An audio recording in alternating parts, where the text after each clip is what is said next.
සුවපත් වේවා ආයු වැඩේවා ඔබට රටට සහ මුළු ලෝකයටම. බොහොම අමාරු කාලයක් නේ. බොහොම අමාරුවෙන් ඉන්නේ. අමාරුයි දුෂ්කරයි. එහෙම තත්ත්වයකදී බොහෝ දෙනෙක් කරන්නේ අමාරුයි කිය ඔහේ උඩ බලාගෙන ඉන්න එක නැත්තම් තව ගිනිලන එක කටකතා වලින්. හැබැයි තවත් සුළු පිරිසක් ඉන්නවා ඒ තියෙන දුෂ්කරතාව ඒ තියෙන අමාරුකම තමන් අත්විඳිනවා ඒක හරි අමාරුයි තමනුත් ගලවිලා අනිත් අයත් ගලව ගන්න. ලුයි බ්‍රේල් පොඩි කාලේ සීයාගේ වඩුපට්ටලේ වැඩ කරමින් ඉන්නකොට සෙල්ලම් කරමින් ඉන්නකොට නියනක් ඇහි වැදිලා ඇහැ තුවාල වෙනවා. අවුරුදු 3ක් විතර යද්දි ලුයි බ්‍රේල්ට S2 සම්පූර්ණයෙන්ම නොපෙනියනවා. එතකොට S නොපෙනීමේ දුෂ්කරතාව අමාරුකම ලුයි බ්‍රේල් හොඳින්ම තේරුම් ගන්නවා. අවුරුදු ගාණක් දැඩි පරිශ්‍රමයක් කරලා ඔහු අක්ෂර ක්‍රමයක් හොයාගන්නවා. දැස් නොපෙනෙන අයට ඒ අක්ෂරමාලාවෙන් අකුරු කියවන්න පුළුවන්. කඩදාසියක උඩට නිරන විදියට තමයි ඒ අකුරු එහෙම නැත්නම් බ්‍රේල් අක්ෂර ක්‍රමය එහෙම නැත්නම් ලුයි බ්‍රේල් හඳුන්වා දීපු මේ අක්ෂර ක්‍රමය හඳුන්වා දෙන්නේ ක්‍රියාත්මක වෙන්නේ පවතින්නේ. අදටත් දැස් නොපෙනෙන බොහෝ දෙනෙක් ලුයි බ්‍රේල් තමන්ගේ දුෂ්කරතාවෙන් තමන් ගැලවිලා අනිත් අයත් ගලව ගන්න දීපු විසඳුමින් ලෝකය දකිනවා දැස් ලබනවා. ලුයි බ්‍රේල් 1819 අද වගේ දවසක තමයි උපදින්නේ ප්‍රංශයේ පැරිස් නගරයට බොහෝම ඈත පිටිසර ගම්මානයක 1809 අද වගේ දවසක තමයි 1809 අද වගේ දවසක ජනවාරි මාසයේ 4 වෙනිදාක තමයි ලුයි බ්‍රේල් උපදින්නේ. අමාරු කාලේ තමනුත් අමාරුවෙන් ගැලවිලා අනිත් ඈත් අමාරුවේ ගලවන්නේ එහෙමයි. ප්‍රධාන සිරස්වල වල ප්‍රධාන සිරස්වල එකයි තියෙන්නේ අද. කියමු මොනක්ද කියලා.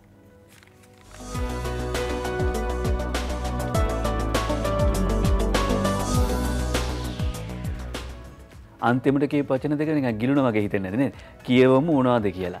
ප්‍රධාන සිරස්වල සියල්ලම එකයි. එක ප්‍රධාන සිරස්වලයි තියෙන්නේ. ජාතික පුවත්පත් සියල්ලම සිංහල මාධ්‍යෙන් පළවන එකම පුවත වාර්තා කර සිටින්නේ රුපියල් බිලියන 229ක සහන මල්ලක් ජනපති ඊයේ තීරණය කරයි. රාජ්‍ය සේවකයන්ට විශ්‍රාමිකයන්ට ආබාධිත සෙබළුන්ට 5000 බැගින් සමෘද්ධිලාභීන්ටත් අමතර රුපියල් 1000ක් පර්චස් 20ක වතුවගාවට රුපියල් 5000ක දීමනාවක් වගා අක්කරයකට වැඩි නම් රුපියල් 10000යි වතුකම්කරුවන්ට රුපියල් 80 බැගින් පිටි කිලෝ 15ක්ම නයනතරංග ගමගේ වාර්තා කර සිටින්නේ අද අරුණ පුවත්පතේ ප්‍රධාන සිරස්වලේ කොරෝනා අර්බුදය නිසා ජනතාව මුහුණ දී ඇති ආර්ථික දුෂ්කරතාවලට සහනයක් වශයෙන් රජයේ සේවකයන් සංස්ථා සහ මණ්ඩල සේවකයන් විශ්‍රාමිකයන් දැන් රජයේ සේවකයන් කිව්වෙන් පස්සේ බෝඩ් වල ඉන්න අය අපිට අයිති නැද්ද කියලා හිතනවනේ බොහෝ දෙනෙක්.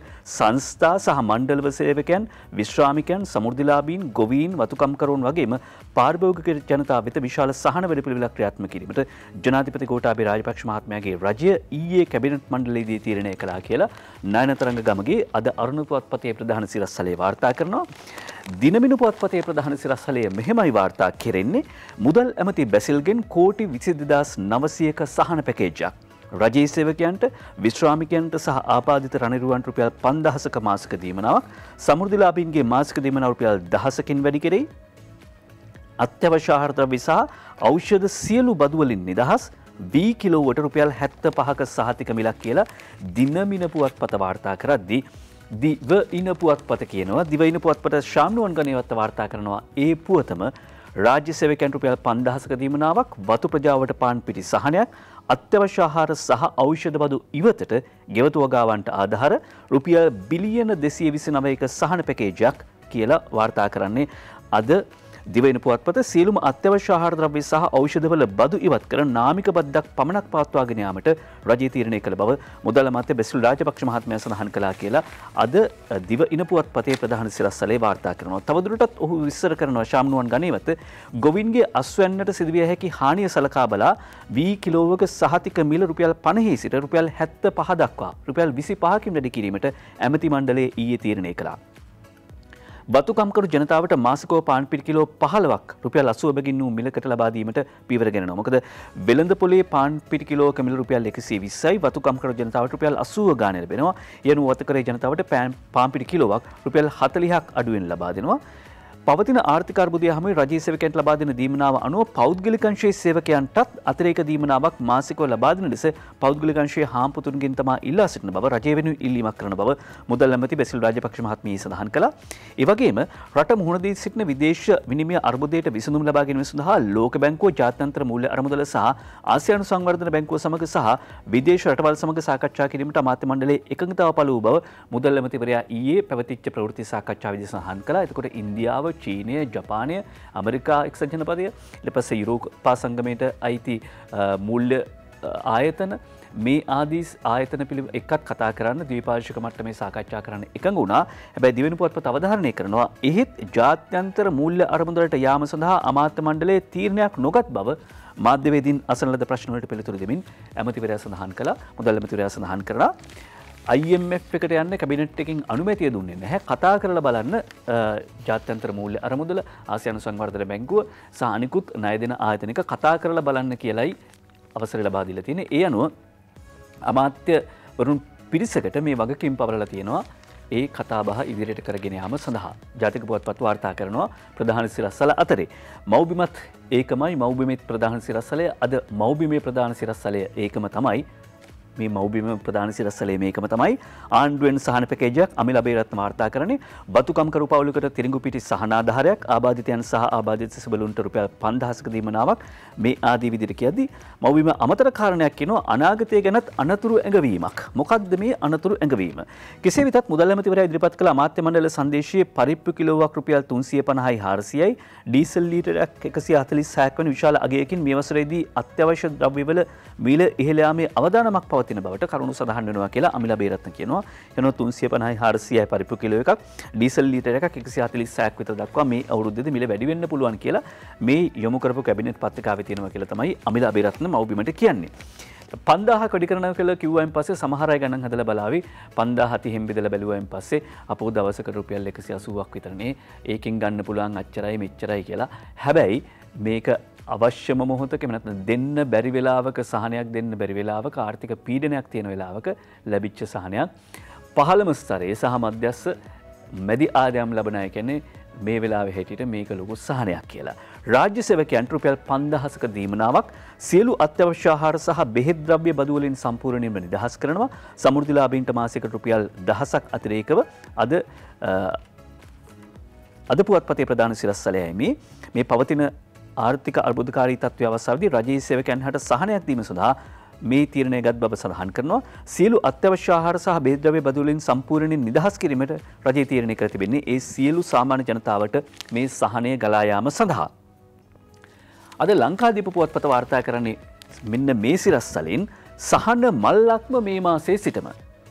සහන මල්ල මේ මාසයේ සිටම ලැබෙනවා. රජයේ සේවකයන්ට විශ්‍රාමිකයන්ට 5000ක දීමනාවක්, සමෘද්ධිලාභීන්ට 1000ක්, ආබාධිත සිබලුන්ට 5000ක් මේ ආදී විදිහට සහන මල්ල පිළිබඳව සඳහන් කරනවා. රංජන් කස්සුරි අද ලංකාදීපයේ ප්‍රධාන සිරස්වලේ වාර්තා කරන මාධ්‍යයට අදහස් දක්වපු අවස්ථාවේදී මුදල් ඇමති බැසිල් රාජපක්ෂ මහත්මයා ඡායාරූපේ වාර්තා කරන්නේ ලහිරු හර්ෂණ.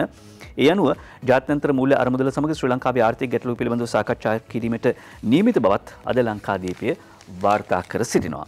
එතකොට අද බස් එකේ, කෝච්චියේ, Facebook එකේ මේ සියල්ලෙහිම ප්‍රධාන මාතෘකාව බවට පත් වෙන්නේ මේ මාතෘකාව. ඒ මාතෘකාව තමයි අද ජාතික පුවත්පත් සියල්ලෙහිම සිංහල මාධ්‍යයෙන් පළවෙන ප්‍රධාන සිරස්වලය මැවුනේ. ඊට පස්සේ තියෙනවා අනියම් බිරිඳ සමග සිරීපා වඳින්න ගිහිල්ලා මගදී රණ්ඩු වෙලා ගිනි තබාගත්ත පුද්ගලයෙක් පිළිබඳව ගිනි ගන්නකොට කිව්වලු අනේ මාව ස්පිරිතාලෙට ගිහින් ඇරලවන්න කියලා. ඊළඟට දුවගේ නමින් පෙනී හිටපු නැන්දම්මා අවුරුදු 20ක් විතර තිස්සේ දිගටම බෑනගේ පෙන්ෂන් එකට විද්ද කියලා පුවතකුත් තියෙනවා. ඔබ හිතන්නේ මේ වගේ පුවත් අපි පත්තර මිනිත්තුවෙන් කියන්න ඕනි කියලාද? ස්වාධීන රූපවාහිනී මාධ්‍යජාලයට අලුත් සභාපතිවරයෙක් පත් වෙනවා. දිනබින සහ ලංකාදීප පුවත්පත් මුල් පිටුවේම වාර්තා කර තිබුණා. ඒ බව ITN නව සභාපති නිරෝෂන් ප්‍රේමරත්න අද ඩයනා උදයාංගනී ඡායාරූපයක් එක්කම වාර්තා කරනවා. ස්වාධීන රූපවාහිනී මාධ්‍යජාලයේ නව සභාපතිවරයා ලෙස හිටපු පාර්ලිමේන්තු මන්ත්‍රී නිරෝෂන් ප්‍රේමරත්න මහතා පත් කර තිබෙනවා. මුදල් අමාත්‍ය බැසිල් රාජපක්ෂ මහතා අතින් ඔහු ඊයේ සිය පත්වීම් ලිපිය බහරගත් අවස්ථාවයි ඡායාරූපයක ඩයනා උදයාංගනී වාර්තා කරන්නේ.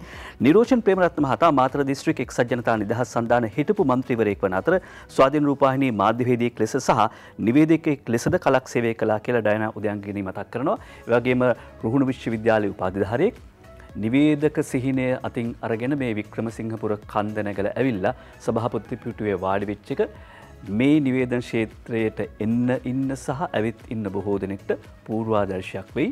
සුබවෙතමු අලුත් සභාපතිතුමාට. අලුත් සභාපතිතුමාට සුබවෙතුම් සමග ලොකු වගකීමකුත් පැවරෙනවා.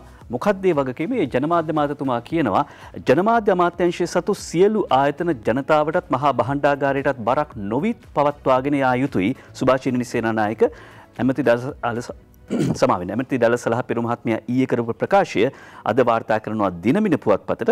ජනමාධ්‍ය අමාත්‍යාංශ යටතේ පවතිනවා ආයතන 13ක්. ඒවා මේ අලුත් අවුරුද්දේදී මහ ජනතාවට බරක් නොවන ආයතන විදිහට පවත්වාගෙන යාම තමයි ඒ ආයතන වල ප්‍රධානීන්ගේ කාර්යභාරය. අද ප්‍රධාන නිමිති 3ක් වෙනුවෙන් අප මුණ ගැහෙනවා. නව වසරේ ආරම්භය, මඟ පෙන්වීම අපට ලැබීම සහ ඒ වගේම අලුත් ලේකම්වරයෙකුගේ මඟ පෙන්වීම අපට ලැබීම, ස්වාභාවික විපත් හේතුවෙන් අවදිමත්ව ගෙවුණු වසර 2ක් නිමා කරලා විධිමත් වසරකට සම්ප්‍රාප්ත වීම ඊයේ සිද්ධ වුණා කියලා ජනමාධ්‍ය අමාත්‍යතුමා ඊයේ දවසට එම නැත්නම් 2022 අවුරුද්ද සඳහා වැඩ ආරම්භ කරමින් සඳහන් කර සිටියා. අලුත් ලේකම්තුමා ගැන කියනවා අනූෂ පැල්පිට මහත්මයා මේ විෂයේ අත්දැකීම් රාශියක් එක් කරගත්ත ලේකම්වරයෙක්. අනුෂ පැල්පිට නව ලේකම්තුමා සමග කණ්ඩායමක් විදිහට එක්ව වැඩ කරන්න. එතුමා පරිපාලනමය මූල්‍යමය නායකත්වය පමණක් නොවේ, අර ජගත් විජේවීර මහත්මයා කිව්වාගේ ගොරෝසු නිලධාරියෙක් නොවේ, සහෝදරයෙක් මිත්‍රයෙක් ලෙසින් ඔබ සමග කටයුතු කරાવી කියලා ජනමාධ්‍ය අමාත්‍යාංශයේ අලුත් ලේකම්තුමාට සුබ පතමින් ජනමාධ්‍ය මන්ත්‍රී දලසලහ පිරු මහත්මයා කියනවා. ඒ වගේම අනුෂ පැල්පිට අලුත් ලේකම්තුමත් කියනවා මාධ්‍ය ආයතන මාධ්‍යවේදීන් මට ආගන්තුක නැහැ. ජනමාධ්‍ය අමාත්‍යාංශයේ ලේකම් අනුෂ පැල්පිට මහත්මයා කිව්වා කියලා කියනවා. ඇත්ත ඒ කතාව. හැම මාධ්‍යවේදියෙක්ටම මල්ලි කියලා කතා කරපු, සහෝදරත්වයෙන් කතා කරපු ලේකම්තුමෙක් තමයි අලුතෙන්පත් වෙන්නේ. හැබැයි ජනමාධ්‍ය අමාත්‍යතුමා කිව්වා වගේ පරිපාලන පරිචය තියෙනවා. මින් පස්සේ ඒ පරිපාලන පරිචය ඒ ආකාරයෙන්ම ක්‍රියාත්මක කරાવી. ඊළඟට අපි යනවා දිවයින පුවත්පතට තනතුරු ගැන කිව්වයින් පස්සේ අද හෙටම කැබිනට් වෙනසකුත් වෙනවා කියලා කියන්නේ. අද හෙටම කැබිනට් වෙනසක්, අගමැති පදවියේ වෙනස අසත්‍යයක්. අගමැති පදවියේ වෙනස අසත්‍යයක් කියලා අගමැති මාධ්‍යංශය සඳහන් කරනවා. හේමන්ත රන්දුනුයි අද දිවයින පුවත්පතට වාර්තා කර සිටින්නේ. ප්‍රබල ඇමතිවරුන් වෙනුවට නවක මුහුණු රාජ්‍ය ඇමතිවරුන් 4කට කැබිනට් ඇමති ධූර. ඉදිරි දින කිහිපය තුළදී අමාත්‍ය මණ්ඩල සංශෝධනයක් ස්ථිර වශයෙන්ම සිදු කරන බව ඉහළ පෙළේ දේශපාලන ආරංචි මාර්ග සනාථ කළා කියලා තමයි හේමන්ත රන්දුනු අද දිවයින පුවත්පතට සඳහන් කර සිටින්නේ. සනාථ කරපු පුවත වාර්තා කරනවා හේමන්ත රන්දුනු. ඒ අනුව රාජ්‍ය අමාත්‍යවරුන් සිව් දෙනෙකු කැබිනට් අමාත්‍යවරුන් ලෙස පත් කිරීමට නියමිතයිලු. පසුගිය දිනවලදී විවාදාත්මක සිදුවීම්වලට සම්බන්ධව සිටි ඇමතිවරුන් වන විමල් වීරවංශ, වාසුදේව නානායක්කාර, උදේ ගම්මන්පිල කියන මහතුරුන්ගේ අමාත්‍යාංශ වෙනස් වෙයිද? බොහෝ දුරට ඒවා සංශෝධනය වීමට නිමිත බව තමයි වාර්තා වෙන්නේ. ඒත් ආණ්ඩුවේ ස්ථාවරය පවත්වාගෙන යාම සඳහා මේ අමාත්‍යවරුන්ට වෙනත් අමාත්‍යාංශ ලබා දීමට අවධානය යොමු තිබෙන බව තමයි දේශපාලන ආරංචි මාර්ග සඳහන් කරන්නේ. ව්‍යවස්ථාව අනුව කැබිනට් මණ්ඩලයේ 30 දෙනෙකුට සීමා වෙන්න ඕනේ. ඒ නිසා මේ වන විට කැබිනට් මණ්ඩලයේ ඇමතිවරුන් 29 දෙනෙකුගෙන් සමන්විතයි. අලුතෙන් පත් කරන ඇමතිවරුන් සඳහා දැනට ඉන්න අමාත්‍යවරුන් ඉවත් කිරීමේ සූදානමක් තියෙනවා කියලා තමයි දිවයින පුවත්පත කියන්නේ. මේ නිසා කැබිනට් අමාත්‍ය ධුර ලබා දීමටත් දැනට කැබිනට් මණ්ඩලයේ සිටින අමාත්‍යවරුන් කිහිප දෙනෙකු ඉවත් කිරීමටත් කටයුතු කළ යුතු ඇතේ ආරංචි මාර්ග පවසනවා. මේ හේතුව නිසා කැබිනට් මණ්ඩලයේ දැනට සිටින ප්‍රබල අමාත්‍යවරුන් කිහිප දෙනෙකු ඉවත් කර ඊට නවක මුහුණු ඇතුළත් කිරීමට අවධානය යොමු තිබෙනවා. මෙතන අග්‍රාමාත්‍යවරයා තමන්ගේ ධූරයෙන් ඉල්ලා අස්වීමට නියමිතව සිටින බවට ඊයේ පැතර ගිය කටකතා සම්පූර්ණ අසත්‍ය බව අග්‍රාමාත්‍ය කාර්යාලය නිවේදනය කරනවා. බ්‍රේකින් නිවුස් කියලා ගියා. ඊට පස්සේ ට්විටර් පණිවුඩ කියලා සඳහන් කළා. සමාජ මාධ්‍යවල විවිධ ඒවා ගියා. මේ සියල්ල අසත්‍ය කියලා අග්‍රාමාත්‍ය කාර්යාලය සඳහන් කරනවා. මහින්ද රාජපක්ෂ මහත්මයා සිය ධූරයෙන් ඉවත් වී බැසිල් රාජපක්ෂ ඒ සඳහා පත් කිරීමට නිමිත බවට ඊයේ පැතර ගියපු ආරංචිය ප්‍රතික්ෂේප කරනවා කියලායි අග්‍රාමාත්‍ය කාර්යාලය සඳහන් කරන්නේ. මේ අතරේ රාජ්‍ය අමාත්‍යවරුන් කිහිප දෙනෙක්ම ඊයේ කියා සිටි ඉදිරියේදී පැවැත්වීමට නියමිත කැබිනට් අමාත්‍ය සංශෝධනයෙන් පස්සේ තමන්ටත් කැබිනට් අමාත්‍ය ධුර හිමිවීමට නිමිත බව. ඇමතිවරු විතරක් නෙවෙයි ලේකම්වරුත් මේ අනුව වෙනස් වෙනවා කියලා අද දිවයින පුවත්පත තවදුරටත් සඳහන් කර සිටිනවා. අද හෙටම කැබිනට් වෙනසක් කියලායි කියන්නේ. හැබැයි ඒ අතරේ අද දිනමින පුවත්පත වාර්තා කරනවා මගේ ආධ්‍යාත්මික නායකයා මහින්ද රාජපක්ෂ කියලා වාසුදේව නානායක්කාර ඇමතුමා කරන ප්‍රකාශය. වාසුදේව නානායක්කාර, විමල් වීරවංශ සහ උදේ ගම්මන්පිල ඇමතිවරුන් තුන්දෙනා පිළිබඳවත් කතා වුණා. මගේ ආධ්‍යාත්මික නායකයා මහින්ද රාජපක්ෂ කියලා ඔහු කරන ප්‍රකාශය වාසුදේව නානායක්කාර ඇමතිතුමා කරන ප්‍රකාශය වාර්තා කරනවා අද ලංකාදීප පුවත් දිනමින පුවත්පත.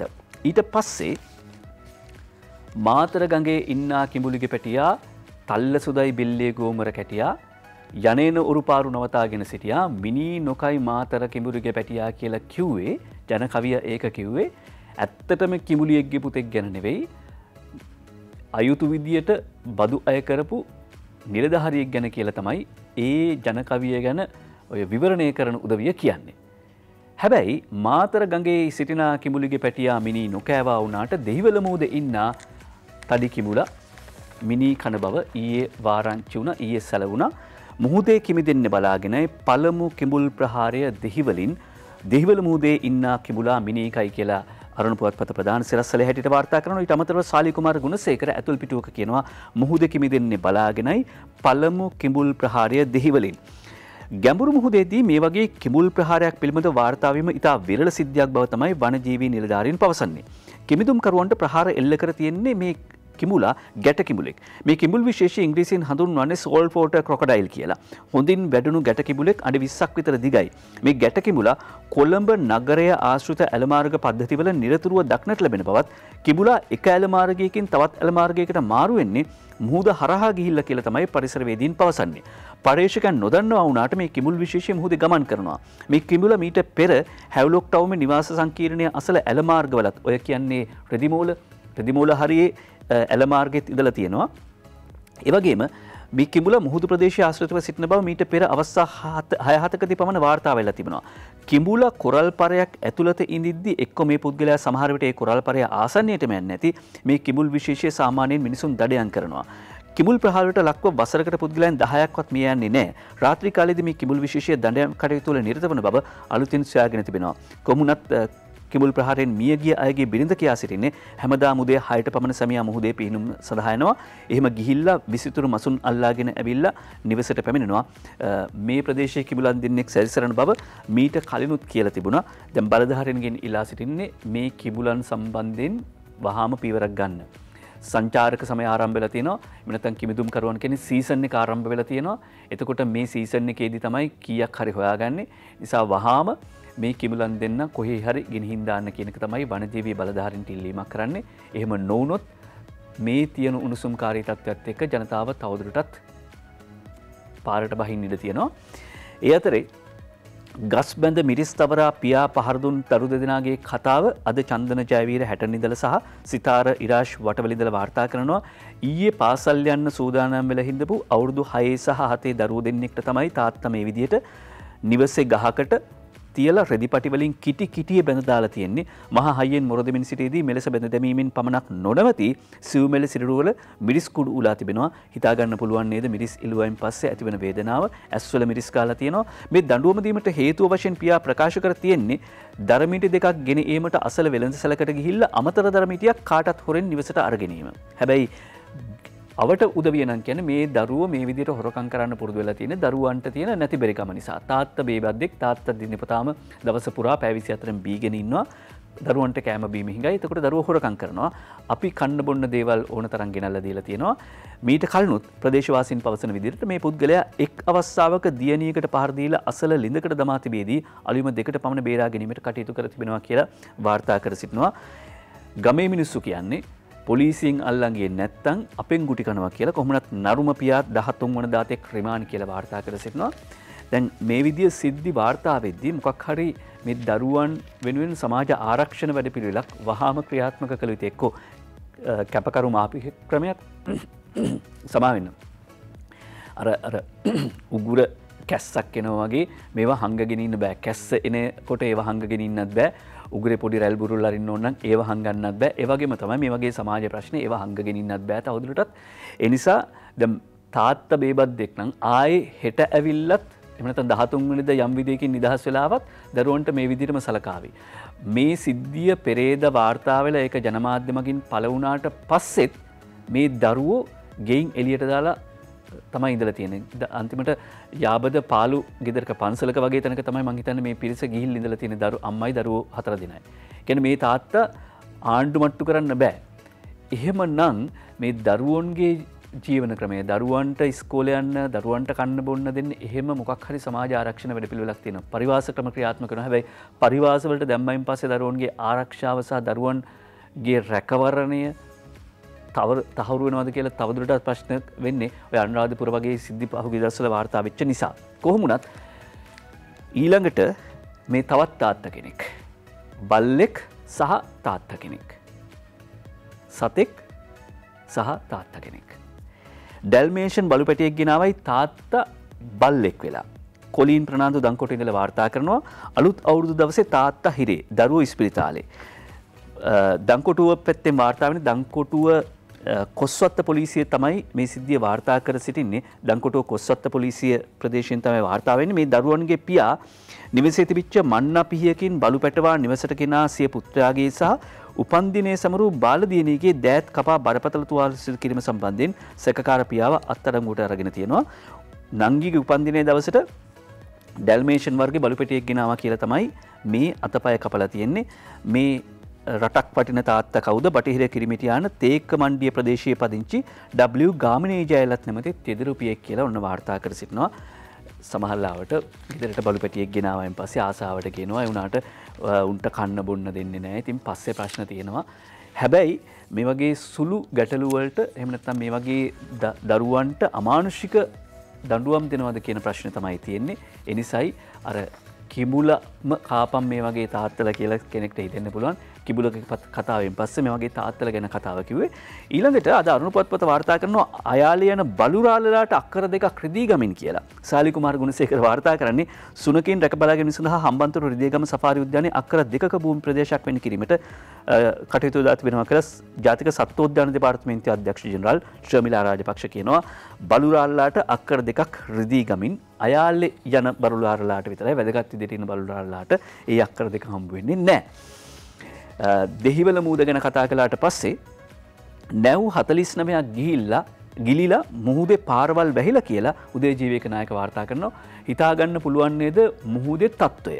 නැව් 49ක් ගිලිලා මුහුදේ පාරවල් වැහිලා ශ්‍රී ලංකා මුහුදු තීරයේ ගිලී ඇති යාත්‍රා 49ක සුන්බුන් නාවික ගමනාගමනයට දැඩි තර්ජනයක් බව නෞකා වෙළඳ සමාගම් වලින් වෙළඳ නාවික ලේකම් කාර්යාලයට දැනුම් දීලා තිබෙනවා. මේ ඇතැම් නැව් කෞතුක වටිනාකමකිනුත් තොරයි. එනිසා මේවා ඉක්මනින්ම මේවා ඉවත් කළා මේ නැව් මාර්ගය සුද්ධ කරලා දෙන්න කියන ඉල්ලීම මේ නැව් සමාගම් විසින් කරනවා. ඒ අනුව මේ සඳහා කමිටුවක් පත් කරලා තියෙනවා කියලාත් වාර්තා කර සිටිනවා. ඊළඟට දැන් ඔන්න අපේ බස් පහුගිය දවස්වල උඩින් ගියේ භූමි තෙල් දාලා උඩින් ගියා. කොහොමත් ওই පාර උඩින් යයි. මොකද භූමි තෙල් වෙනුවට ගුවන් යානා ඉන්ධන කියලා අද වාර්තා කරනවා අශිකා ජයවීර. වාර්තා කරන්නේ අරුණ පුවත්පතට. අරුණ පුවත්පතේ තමයි මේ පුවත වාර්තා කර සිටින්නේ අශිකා ජයවීර. ඒ අනුව ඉදිරියේදී භූමි තෙල් හිඟයක් රටේ ඇති වුණොත් භූමි තෙල් වෙනුවට ගුවන් යානා ඉන්ධන යොදා ගැනීමට බලශක්ති අමාත්‍යාංශයේ කටයුතු කරන බව අමාත්‍යාංශ ලේකම් KDR ඔල්ගා මහත්මිය කියා සිටිනවා. එතකොට ජෙට් ෆුවල් දුන්නාන් පස්සේ මොකද වෙන්නේ? හැබැයි මීට කලිනුත් අවස්ථා කිහිපයකදී භූමි තෙල් වෙනුවට ගුවන් යානා ඉන්ධන යොදාගෙන තියෙන බැවින් මේක අලුතෙන් කරන දෙයක් නෙවෙයි. අලුත් අත්හදා බැලීමක් නෙවෙයි. ඒක නිසා මේකට අලුතෙන් නිකන් පෝස්ටර්ස් හදන්න යන්න එපා. මේකට මාධ්‍ය සාකච්ඡා තියන්න යන්න එපා කියන ඉල්ලීම තමයි අනිත් පැත්තෙන් තියෙන්නේ. මේ ඉන්ධන වර්ග දෙකෙහි ඇති ප්‍රධානතම වෙනස වර්ණය පමණක් බවත් ගුවන් යානා තෙල් වලට භූමි තෙල් වල වර්ණය ගැන්වීමක් පමණක් සිදු කරන බව ඇය සඳහන් කරනවා. ලෝක වෙළඳපොලේ කෙරොසින් එහෙම නැත්නම් භූමි තෙල් කියලා ඉන්ධනයක් නැහැ. තියෙන්නේ ගුවන් යානා ඉන්ධන ඒ කියන්නේ ජෙට් ඔයිල් කියන එක විතරයි. 100% අපිට තහවුරු කරන්න පුළුවන් භූමි තෙල් හිඟයක් ඇති වෙන්නේ නැහැ කියලා. නමුත් හදිස්සි අවශ්‍යතාවක් මත වුණොත් අපි ළඟ දැනටමත් ජෙට් ඔයිල් තියෙනවා. අපි ඒක භූමි තෙල් විදිහට යොදනවා. කිසිදු අහිතකර තත්වයක් නැහැ කියලා තමයි ලේකම්වරිය සඳහන් කර සිටින්නේ. කිසිම විදියක භූමි තෙල් හිඟයක් ඇති වෙන්නේ නැහැ. එතකොට මේ ජෙට් ෆුවල් පාවිච්චි කරනවා කියලා කියන එහෙම නැත්නම් ගුවන් යානා ඉන්ධන භාවිත කරනවා කියන හදිස්සියවත් එහෙම හිඟයක් ඇති වුණොත් අවශ්‍ය ප්‍රමාණයට තියෙනවා කියලා කියනවා. කොහොමුණත් ගණකාධිකාරීවරයෙකු උපුටා දක්වමින් කියන්නේ තෙල් සංස්ථාවේ ගණකාධිකාරීවරයෙකු උපුටා දක්වමින් ශිරාන් රණසිංහද දිවෙනට කියනවා භූමි තෙල් වෙනුවට ගුවන් යානා තෙල් විකුණුවොත් දිනකට පාඩුව කෝටි 2 පණී කියලා ගණන් හදලා කියනවා. භූමි තෙල් වෙනුවට ගුවන් යානා තෙල් විකුණුවොත් දිනක පාඩුව කෝටි 2 පණී කියලා කියනවා. එහෙම දෙන්න සිද්ධ වුණොත්. හැබැයි අමාත්‍යාංශ ලේකම්වරිය කියන්නේ නෑ භූමි තෙල් හිඟයකින් තොරව දෙන්න පුළුවන් කියලා. තෙල් කතාවෙන් පස්සේ අපි යනවා පොහොර කතාවට. කාබනික සුපිරි වෙළඳසැල් ජාලයක් රට පුරා. එතකොට ඊළඟ කන්නේ අස්වැන්න වීවගාවේ අස්වැන්න රුපියල් 75ක් දීලා දැනට 50යි දෙන්නේ. රුපියල් 75ක් දීලා මිලදී ගන්නවා කියලා ඊයේ මුදල් ඇමතුමා කිව්වා. කාබනික නිෂ්පාදන සඳහා හොඳ ඉල්ලුමක් හොඳ වෙළඳ පොලක් නිර්මාණය වෙමින් පවතිනවා. කාබනික සුපිරි වෙළඳසැල් ජාලයක් රට පුරා කියලාද වාර්තා කරනවා අරුණ පුවත්පත මෙරට පළමු වරට කාබනික සුපිරි වෙළඳසැල් ජාලයක් ස්ථාපිත කිරීමට බස්නාහිර පළාත් කෘෂි සේවා අධිකාරිය කටයුතු යොදා තිබෙනවා. බස් විසින් තොර ආහාර ජනතාවට සැපීම සඳහා අගය එකතු කරන ලද කාබනික නිෂ්පාදන වෙනුවෙන් මූලිකත්වය ලබා දීමද මේ කාබනික සුපිරි වෙළඳසැල් ජාලය මගින් සිදු කිරීමට නියමිතයි. බස්නාහිර පළාත ආවරණය වන පරිදි කාබනික සුපිරි වෙළඳසැල් 40ක් ආරම්භ කිරීමට නියමිතයි. මේක පළමු වන අධීර වශයෙන් මේ මාසෙම කොට්ටාව, කටාන සහ වස්කඩුව කියන ප්‍රදේශවල මේ සුපිරි වෙළඳසැල් 3ක් ආරම්භ කරනවා. මේවයි හෙළබොජුන් හල්ද විවෘත කරනවා කියලා තමයි අද අරුණ පුවත්පත සඳහන් කරන්නේ. ඊළඟට යූරියා මිටිය රුපියල් 10,000ට දෙන්න ගොවීන්ට දෙන්න අදාළ සමාගම් එකඟුණා කියලා සාලී කුමාර ගුණසේකර වාර්තා කරනවා අරුණ පුවත්පතට.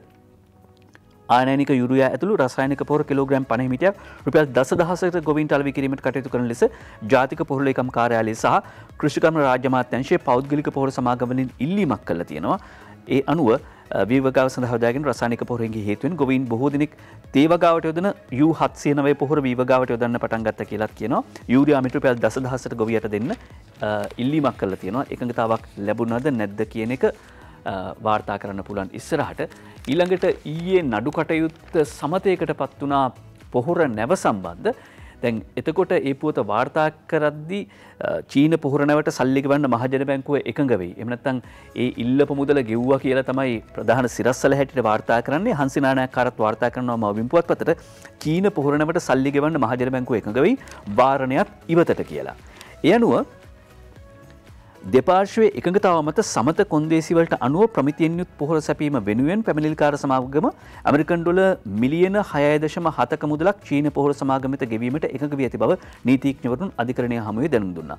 ප්‍රමිතියෙන් යුත් පොහොර ලබා නොදෙන්නේ නම් ඒවා ප්‍රතික්ෂේප කිරීමේ අයිතියද පැමිණිලිකාර පාර්ශ්වයේ සතු වන බව. එසේ නොවුනොත් චීන සමාගම තැන්පත් කර ඇති මුදල් රාජසන්තක කිරීමටද දෙපාර්ශ්වය අධිකරණය හමුවේ එකඟතාව පළ කර තිබුණා.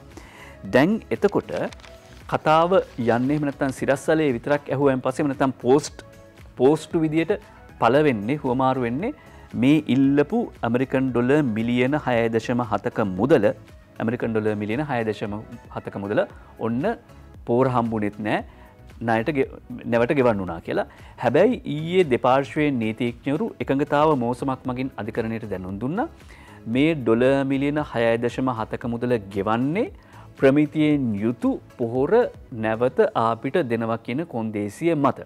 මොකක්ද එතකොට මේ ප්‍රමිතිය කියලා කියන්නේ අපේ ස්පෙක් එක, අපේ ස්පෙસિෆිකේෂන් එක. නැත්නම් ප්‍රමිතික පිරිවිතරයන් කියලා කියනවා. එහෙම නැත්නම් අපි කියන ප්‍රමිතිය සහිත පොහොර අපිට දෙන්න ඕනේ. වැරදිලා හරි ඒ ප්‍රමිතිය තීරණය කරන්නේ අපි. ඒ ප්‍රමිතියෙන් යුතු පොහොර නෙවෙයි මේ දුන්නේ කියලා කිව්වොත් සාමාන්‍යයෙන් ඇනුමක් කරද්දී ඒකට කවුන්ටර් ගැරන්ටි එකක් දෙනවා කියලා කියනවා. එහෙම නැත්නම් ප්‍රති බැඳුම් කරයක් දෙනවා. ඒ ප්‍රති බැඳුම් කරේ විදියට දීපු මුදල. කියන්නේ මේ ඇනෝම කරද්දී ලංකාව මේ ඇනෝම කරද්දී චීන සමාගම ලංකාවට බැඳුම් කරයක් දීලා තියෙනවා. අර අපි ඉල්ලන ප්‍රමිතියේ පොහොර අපිට නොලැබුණොත් ඒ බැඳුම් කරේ රාජසන්තක කරන්නත් එකඟතාවක් පළ වෙලා තියෙනවා. ඒ අනුව පෝරාවෙත් නැහැ නැවට ඩොලර් මිලියන 6.7ක් ගෙව්වා නෙවෙයි කතාව. එකඟතාවකට අවිල්ලා තියෙනවා. අපි ප්‍රමිතියෙන් යුතු පොහොර දෙනවා. ඕගොල්ලෝ අපිට ඩොලර් මිලියන 6.7 දෙන්න. අපි ප්‍රමිතියෙන් යුතු පොහොර අපිට දෙන්න බැරි වුණොත් අපි අපේ බොන්ඩ් එක එහෙම නැත්නම් අපි ගෙවලා තියෙන මුදල අපේ ගැරන්ටි එක ඒක රාජසන්තක කරනවා කියලා.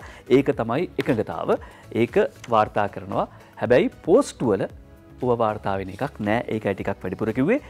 ඊළඟට රජයෙන් තුන් කාබනික පොහොර වලින් අස්වැන්න අඩු වෙනවා කියලා ඔප්පු වුණොත් විතරක් වගාහානි සඳහා වන්දි ලබා දෙනවා කියලා කරන ප්‍රකාශය.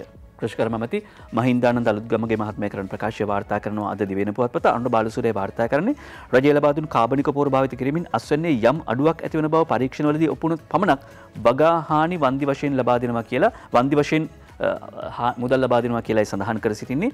ඒ කියන්නේ රජයෙන් පොහොර වර්ග 4ක් දීලා තියෙනවා. ඒ පොහොර වර්ග 4ම භාවිත කරලා තියෙන්න ඕනේ.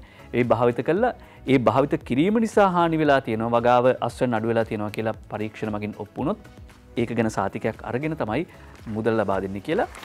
මේක කිව්වයින් පස්සේ වගා හානි ගොවීන්ට වන්දි ලබා දීමේදී කොන්දිසි දාන්න හැදුවොත් දැවැන්ත අරගලයක් කරනවා කියලා සුජීව තත්සර මේ වාර්තා කරන්නේ නාමල් කරුණාරත්න කරන ප්‍රකාශය. රජය ලබා දුන් කාබනික පොහොර, ඝන පොහොර, ජෛව දියර පොහොර, පොටෑසියම් ක්ලෝරයිඩ් සහ නැනෝ නයිට්‍රජන් පොහොර භාවිත කළා නිෂ්පාදනය අඩු ගොවීන්ට පමණක් වන්දි දෙන බවටත් අනිකුත් ගොවීන් කටාරම් බලන් හිටියට වන්දි නොදෙන බවටත් කෘෂිකර්ම මැති මහින්දානන්ද අලුත්ගමගේ මහතා කළ ප්‍රකාශය සම්පූර්ණයෙන්ම හිලා දකින බව තමයි ඔවුන් කියන්නේ.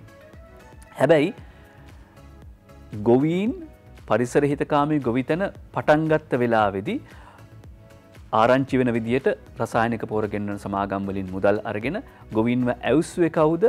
එහෙම ඇවුස්සුවේ නැත්තම් ගොවීන් මේ විදියට වගාව පටන් අරගෙන. එතකොට අඩුපාඩු මොනවද තියෙන්නේ මේ ක්‍රමේ ඒක හඳුනා ගන්න ලැබෙනවා.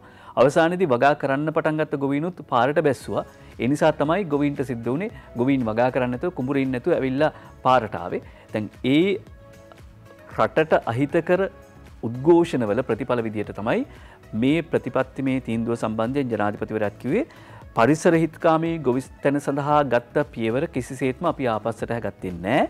හැබැයි කවුරු හරි උද්ඝෝෂණ කරනවා නම් අපිට රසායනික පොහොර මොන කියලා පෞද්ගලික අංශයෙන් ගෙන්නලා ඒගොල්ලන්ට භාවිත කළාට කමන්නේ. එතකොට මේ නාමල් කරුණාරත්න කියනගේ රසායනික පොහොර ඕනමයි කියලා උද්ඝෝෂණ කරවපු උදවිය. එතකොට ඔවුන් තමයි මේ වගාව සඳහා ජනතාව කුඹුරේ ඉන්න අවස්ථාවේදී ඒගොල්ලෝ තමයි මේ ගෙනාවේ නැවත පාරට. දැන් ඒගොල්ලොන්ගේ බහට රැවටිච්ච ගොවීන් තමයි මේ විදිහට වගා නොකර බලාගෙන හිටියේ. වගාහානි ගොවීන්ට වන්දි ලබා දීමේදී කොන්දේසි දාන්න හැදුවොත් දෙවන්ත අරගලයක් ආරම්භනවා කියලා කියන්නේ ඒකට තමයි. ඊළඟට ජනවාරි 1 වෙනිදා කොටස් වෙළඳපොලේ වාර්තාගත ඉහළ යාමක් පෙන්වුම් කරන බව වාර්තා කරනවා දිනමින පුවත්පත. ජනවාරි 1 වෙනිදා කොටස් වෙළඳපොලේ වාර්තාගත ඉහළ යාමක්. ඒ අතරේ ලොව විශිෂ්ටතම සංචාරක ගමනාන්ත 20 අතරට ශ්‍රී ලංකාවත් එක් වෙයි කියලා අද දිනමින පුවත්පත වාර්තා කරනවා. ලෝකේ තියෙන විශිෂ්ටතම සංචාරක ගමනාන්ත 20 අතරට ශ්‍රී ලංකාව එක් වෙලා තියෙනවා.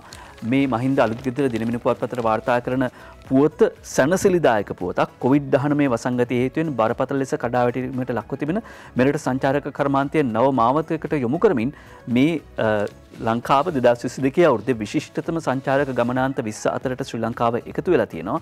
ඒ අනුව මේකට සංචාරක ක්ෂේත්‍රයේ විශේෂ අවධානයක් යොමු වෙනවා. සුප්‍රකට CNN ප්‍රවෘත්ති සේවාවේ සංචාරක කලාපය වෙන CNN Travel මගින් තමයි මේ ගමනාන්තයන් හඳුන්වා දීලා තියෙන්නේ. දැන් රටේ ජනතාවගෙන් 90%කට වැඩි පිරිසකට එන්නතේ පළමු මාත්‍රාව ලබා දීලා තියෙනවා.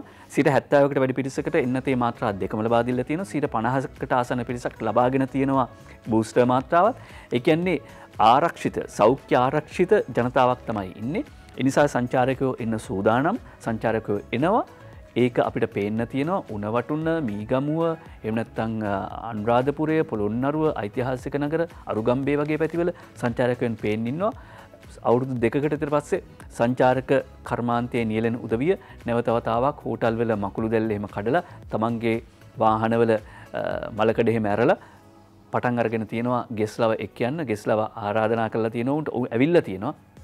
එතකොට ලෝ විශිෂ්ටතම සංචාරක ගමනාන්ත 20 අතරට ශ්‍රී ලංකාව පැමිණීම අපිට මේ වෙලාවේ වටිනවා. මොකද අපි ඩොලර් බලාපොරොත්තු වෙන්නේ ඩොලර් බිලියන 4.5ක ආදායමක් අපි මෙතෙක් ලැබුවා. මේ අවුරුද්දේ ඒ ආදායම තව වැඩි වෙයි. ඩොලර් ටික එන්න පටන් අරගෙන තියෙනවා. මහ බැංකුව අධිපතිවරයාත් සඳහන් කරපු එක කාරණාවක් තමයි ඩොලර් බිලියන 3.1ක මේ සංචිත ප්‍රමාණය දැනට තියෙන සංචිත ප්‍රමාණය ඒක ස්ථාවර සංචිතයක් විදිහට පවත්වාගෙන යනවා. ලැබීමට නියමිත අපේක්ෂිත මුදල සංචාරක කර්මාන්තයෙන් සහ විදේශ ප්‍රේෂණ වලින් ලැබෙන මුදල තමයි අපේ එදිනදා කටයුතු වලට ආහාර වලට එහෙම වියදම් කරන්න කියලා. මේ අතරේ එක්ස්පෝ ප්‍රදර්ශනයේ ශ්‍රී ලාංකික දිනය ඊයේ පැවැත්වුණා. සංචාරක කර්මාන්තය තවදුරටත් වර්ධනය කරන්න එක්ස්පෝ ප්‍රදර්ශනයේ ශ්‍රී ලංකා දිනේ ඉවහල් වුණා. ශ්‍රී ලංකා දිනයට වැඩි අවධානයක් යොමු වුණා කියලා වාර්තා කර සිටිනවා අද අරුණ පුවත්පත. ශ්‍රී ලාංකීය සංස්කෘතික ප්‍රසංගයත් වර්ණවත් වුණා. ශ්‍රී ලංකාව මැද පෙරදිග රාජ්‍ය කලාපයේ සිටින ශ්‍රී ලංකාවට මැද පෙරදිග රාජ්‍ය කලාපයේ සිටින හොඳම මිතුරා එමීර් රාජ්‍යයි කියලා එමීර්හි ස්වදේශීය ඇමතිවරයා කියද්දී ලංකා විදේශ අමාත්‍ය මහාචාර්ය ජී.එල්. පිරිස් මහත්මයා ඒ උළෙල අමතමින් සඳහන් කළා ජල සම්පතෙන් නිල් ආර්ථිකයක්. ඒක තමයි අපේ ඊළඟ ඉලක්කය. ජල සම්පතෙන් නිල් ආර්ථිකයක් ගොඩනංවනවා අපි. ඒ බව අද සඳහන් කරනවා අරුණ පුවත්පත. අරුණ පුවත්පත මුල් පිටුවේ ඒ කාරණාව සඳහන් කරනවා. ඊළඟට අද 4 වෙනිදා ඊයේ ප්‍රකාශයට පත් කළා බස් ගාස්තු අලුතින් වැඩි වෙන ආකාරය. දැන් රුපියල් 5000ක දීමනාවක් ලැබෙනවා. හැබැයි ඒ දෙන්නෙත් මේ දුෂ්කරතාව නිසා හෙට ඉඳලා බස් ගාස්තු වැඩි වෙනවා. බස් ගාස්තු නගින හැටි මෙහෙමයි.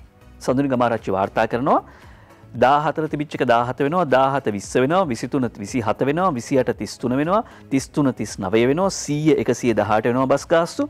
ඊළඟට 200 235 වෙනවා, 500 587 වෙනවා, 1100 1292 වෙනවා, 1109 1303 වෙනවා කියලා අද මව්බිම් පුවත්පත පොඩි වගුවක් දානවා 14 17 වෙනවා 17 20 වෙනවා 23 27 වෙනවා මතක තියාගන්න පුළුවන්. ඒ අතරේ විදුලි කැපිල්ලකුත් ළඟදීම කියලා සමස්ත ලංකා විදුලි සේවක සංගමය තමයි කියන්නේ. ඔවුන් තමයි එහෙම කියා සිටින්නේ. ඒ අනුව ළඟදිම විදුලි කැපිල්ලක් වෙනවා ඩොලර් හැඟේ හේතු කොටගෙන ඩීසල් මිල දිය ගැනීමට නොහැකි වීම හේතුවෙන් සපුගස්කන්ධ තාප විදුලි බලාගාරයේ වසා දැමීම නිසා නුදුරේ දීමේ ප්‍රතිඵලයක් විදියට විදුලි කප්පාදුවකට මුහුණ දීමට සිදු වන ඇතැයි සමස්ත ලංකා විදුලි සේවක සංගමේ ප්‍රධාන ලේකම් රංජන් ජයලාල් සඳහන් කළා කියලා සඳහන් කරනවා. ඔහු ජනතා විමුක්ති පෙරමුණ නියෝජනය කරන ප්‍රාදේශීය සභා හිටපු මන්ත්‍රීවරයෙක් කියන කාරණාවත් මතක් කර සිටිනවා. ඊළඟට ගල් අඟුරු ගේන්න ලන්සෝ ඉදිරිපත් වෙලා නැහැ. අද පුවත්පත වාර්තා කරනවා නවෝදයා පවනී වාර්තා කරන්නේ ගල් අඟුරු සැපයුම් කරවන ලන්සෝ ඉදිරිපත් නොකිරීම නිසා ටෙන්ඩර් අවලංගු වෙලා තියෙනවා. අප්‍රේල් වෙනකොට ගල් අඟුරු මෙට්‍රික් टन 6,50,000ක් වුණු ක්ෂණික මිලදී ගැනීම යටතේ ගල් අඟුරු මෙට්‍රික් टन 4,80,000ක් මිලදී ගැනීමට සැලසෙනවා කියලා වාර්තා කර සිටිනවා. ගල් අඟුරු ගේන්න ලන්සෝ ඉදිරිපත් වෙලා නැති නිසා ඇති වෙලා තියෙන තත්ත්වය. ඩොලර් නිසා ලිට්ටෝ සමාගමත් ඇනගනීද කියලා ප්‍රශ්නයක් මතු කරනවා. යොහන් බාසුර කියන්නේ ඩොලර් ලිට්‍රෝ සමාගමත් වටයිද නෑවර ලිපි නිකුත් කිරීම සඳහා කියන්නේ LC ඕපන් කරන්න මුදල් රාජ්‍ය බැංකුවලින් නිදහස් නොකිරීම නිසා රාජ්‍ය ආයතනයක් වන ලිට්‍රෝ ගෑස් සමාගමටද ණය පදනම මත ගෑස් ලබා ගැනීමට සිදු ඇති බව තමයි එම සමාගමේ උසස් නිලධාරියෙක් කියලා තියෙන්නේ. ගෑස් නැවක් ආවා. හැබැයි ඒ නැව ගෙනාවේ නෑ ඒ නැව ආවේ පස්සේ සල්ලි දෙන්නම් කියන පොරොන්දුව මිත්‍ර කියලායි වාර්තා කරන්නේ අද ලංකාදීප පුවත්පත. මේ ගැටලුව ලාබ් සමාගමටත් තියෙනවා කියලා සඳහන් කරනවා. ණයවර ලිපි දුන්නොත් අපි සති දෙකෙන් රටටම ගෑස් දෙන්නම් කියලා WH වැගපිටිය මහත්මයා සඳහන් කරනවා. ණයවර ලිපි දුන්නොත් සති දෙකෙන් රටටම ගෑස් දෙන්න පුළුවන් කියලා. ජල විදුලි බිලට දුන් 10%ක වට්ටම නවතයි කියලා අද ලංකාදීපේ වාර්තා කරනවා. 125ට ඒකක 25ට අඩුවෙන් භාවිත කරන අයට වට්ටමක් දුන්නා 10%ක ඒ වට්ටම ඊළඟ බිලේ ඉඳලා අඩු කරනවා කියලා ජල සම්පාදන හා ජලාපවාහන මණ්ඩලයේ ප්‍රකාශකයෙක් සඳහන් කළා කියලා තමයි අද ලංකාදීප පුවත්පත සඳහන් කර සිටින්නේ. ඊළඟට ලුයි බ්‍රේල් පිළිබඳව අපි කතා කළා. තමන්ගේ අසීරුතාව මැඩගෙන අනිත් අයගේ ඒ වගේ අසීරුතාවන් විඳින අනිත් අයගේ අසීරුතාවන් මුදන්න කරපු කටයුත්ත පිළිබඳව බ්‍රේල් ක්‍රමය හඳුන්වා දුන්නේ ඔහු. එනිසා අද ලුයි බ්‍රේල් දිනේ විදිහටත් සමරනවා. ඊයේ කරපු අනාවරණයක් චතුරංග සමරවික්‍රම වාර්තා කරනවා ඩේලි මිරර් පුවත්පතට. blindness among people on the rise optometric association එමෙ නැත්නම් මේ වචනට සිංහලෙන් කිව්වොත් දෘෂ්ටි මිතික කියන වචනේ පාවිච්චි කරන්න පුළුවන්. කොමනත් දෘෂ්ටි විශේෂඥයන්ගේ සංවිධානය තමයි මේ බව සඳහන් කරලා සිටින්නේ. 1.1% of the people were found to be visually impaired. ඒ කියන්නේ ලංකාවේ දෘශ්‍ය ආබාධිත තත්ත්වයෙන් පෙළෙන පුද්ගලයන් 1.1% වාර්තා වෙනවා. Most people who visit the eye clinics have lost up to 80% of their vision. සාමාන්‍යයෙන් අක්ෂි සායනවලට ලංකාවේ එන උදවියගෙන් 80%ක්ම ඔවුන්ගේ ඇස් පෙනීම අඩු වී තිබෙන බව. ඔවුන්ගේ පෙනීම අඩු වී තිබෙන බව වාර්තා කරනවා. පෙනීම අඩු වුණාම තමයි සමහරවිට මේ විදිහට කියවන වචනක් පැටලෙන්නේ. පෙනීමට පැමිණීම කියලා කියවෙන්නේ ඒ මේ කියපු 80% මමත් ඉන්න නිසා. ඒ නිසා එහෙම ඒවා පැටලි වලට සමාව දෙන්න ඕනේ.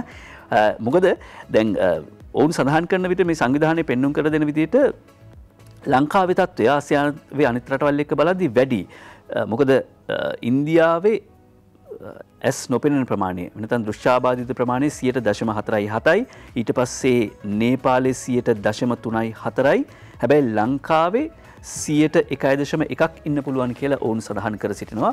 ඒ නිසා මේක ඇත්තටම ගත්තොත් ඒ කියන්නේ පෙනීමේ දුර්වලතාව එහෙම නැත්නම් දුර පේන්නේ නැති එක, හරියට පේන්නේ නැති එක, වැරදියට තේරුම් ගන්න එක, වැරදියට දකින්න එක ඒව සමහරවිට අපේ ආවේනික වැරද්දක් 80%කට මේ ගැටලුව තියෙනවා කියලා කියනවා. ඊළඟට Omicron become dominated in Sri Lanka මේ බව වාර්තා කරනවා ආද Shane Fernandopulle. Omicron becoming dominate in Sri Lanka overtaking Delta. Delta ප්‍රභේදයේ ඉක්මවා ගිහිල්ලා ඊළඟට ලංකාවේ ප්‍රමුඛතම ප්‍රභේදය බවට පත් වෙන්නේ Omicron ප්‍රභේදය. Out of the 10 cases identified in MRI, 2 are from the hospital system. ඒ කියන්නේ රෝහල් පද්ධතියෙන් හඳුනාගෙන Omicron ආසාදිතයන් දෙන්නෙක් 10 දෙනෙක් හඳුනාගත්තොත් එයින් දෙන්නෙක් රෝහල් පද්ධතියෙන් හමු වෙනවා කියලා කියන්නේ සමාජයෙන් වාර්තා වෙනවා කියලා.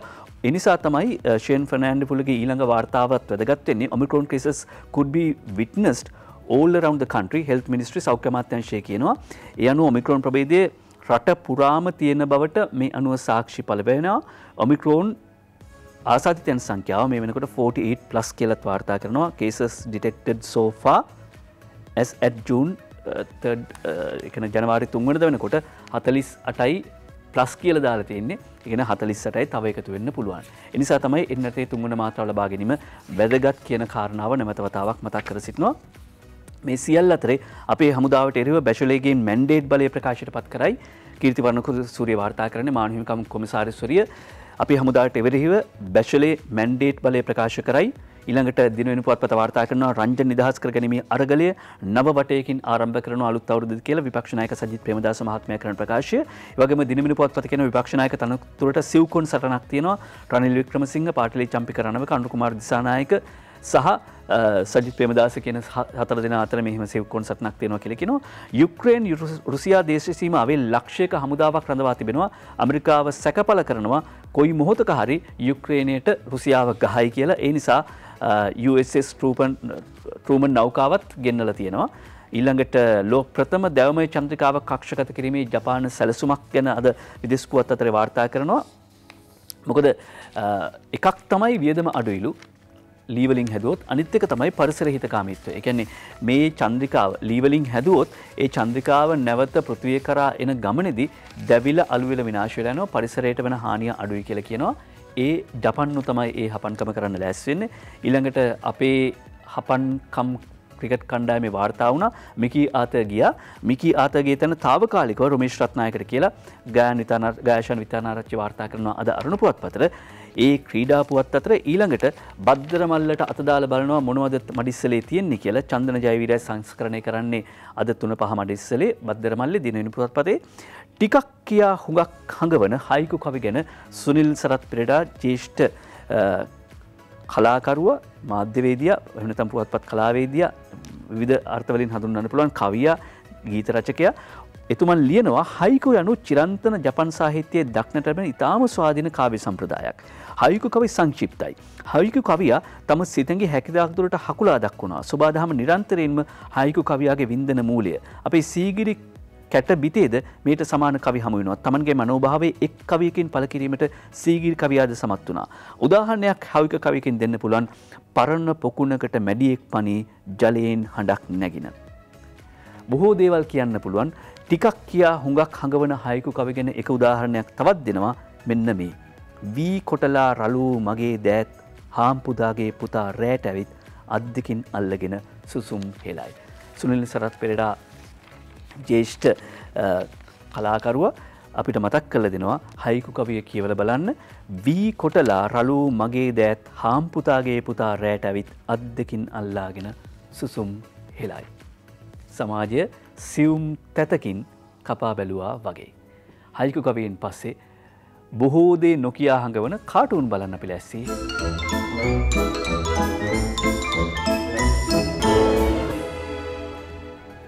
පටන්ගනිමු අංජනගේ කාටූන් එකෙන්. දිනමින පුවත්පතේ මේ පොකට් කාටූන් එක. ආර්ථිකයේ කඩාවැටෙතැයි ඇතමුන් දකින සිහින මේ වසරේ සුණු විසුණු වෙනවලු බං.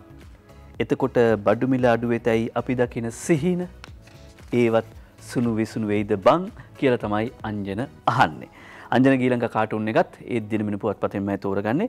කාබනික පෝර එපා කියූ ගොවීන්ට වන්දි නෑ කියලා මහින්දානන්ද දිවත් ඇදගෙන කාබනික පෝර එපා කියපු ගොවීන් ඉන්න නියරක යනවා. ගොවීන් වගා කරන නියරක ගමන් කරනවා. වන්දි මල්ලත් අරගෙන යනවා. කාබනික පෝර එපා කියූ ගොවීන්ට වන්දි නෑ.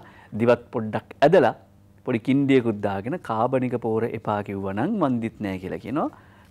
වන්දි දෙනවා කියලා කිව්වේ කාබනික පෝර වලින් වගා කරලා අස්වනු හානියක් වුණොත් විතරයි. මෞබිම් පුවත්පත වාර්තා කරන පුවත් අතරේ කාටූන් එකකුත් තියෙනවා මුල් පිටුවේම. ඒ තමයි MD වීරරත්නගේ මරිසිපාල පොකට් කාටූන් එක. අනුර දිසානායක කියනවා IMF ගිය කිසිම රටක් ගොඩ ගිහින් නැතිලු.